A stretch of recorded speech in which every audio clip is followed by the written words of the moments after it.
Rich dad poor dad किताब Robert T Kiyosaki sir ने लिखी है।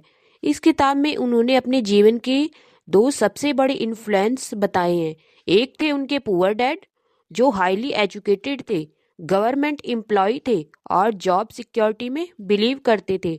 दूसरे थे उनके रिच डैड जो बिजनेसमैन थे, फॉर्मल एजुकेशन कम थी लेकिन पैसों की प्रैक्टिकली समझते थे। इस किताब में रॉबर्ट बताते हैं इन दोनों की सोच में क्या फर्क था और कैसे उस सोच ने उनकी फाइनेंशियल लाइफ को बदल दिया। आज हम इसी फर्क की सबसे पहली और सबसे जरूरी सीख समझेंगे। रिच डैड पुअर डैड की सबसे पहली और सबसे इम्पॉर्टेंट लर्निंग है एसेट्स और लाइबिलिटी। यही वो फाउंडेशन है जहाँ से फाइनेंशियल एजुकेशन शुरू होती है। हम में से ज़्यादातर लोग मेहनत तो बहुत करते हैं लेकिन फिर भी पैसों की टेंशन खत्म नहीं होती। कई बार सैलरी बढ़ जाती है लेकिन स्ट्रेस भी बढ़ जाता है।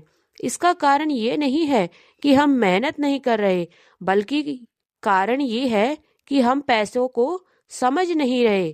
पुअर डैड की सोच होती है अच्छी पढ़ाई करो, अच्छी नौकरी कर लो और सैलरी से जिंदगी सेफ हो जाएगी।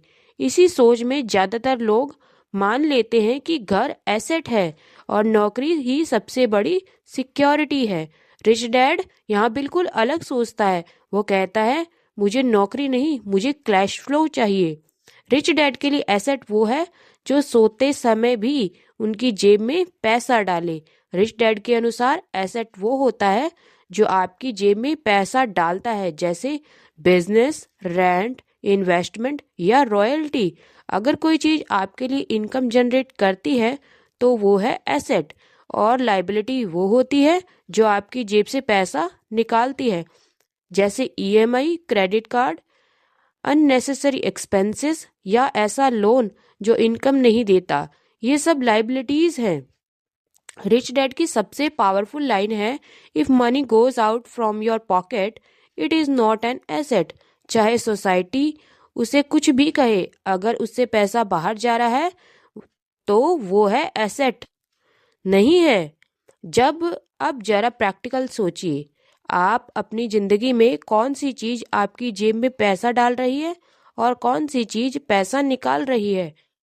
जब इंसान ये फर्क समझना शुरू करता है तभी फाइनेंशियल एजुकेशन वाकई शुरू होती है। फाइनेंशियल फ्रीडम कोई शॉर्टकट नहीं है, ये सही सोच से शुरू होती है और एसेट वर्सेस लाइबिलिटी उस सोच की सबसे पहली सीढ़ी है। धन्यवाद।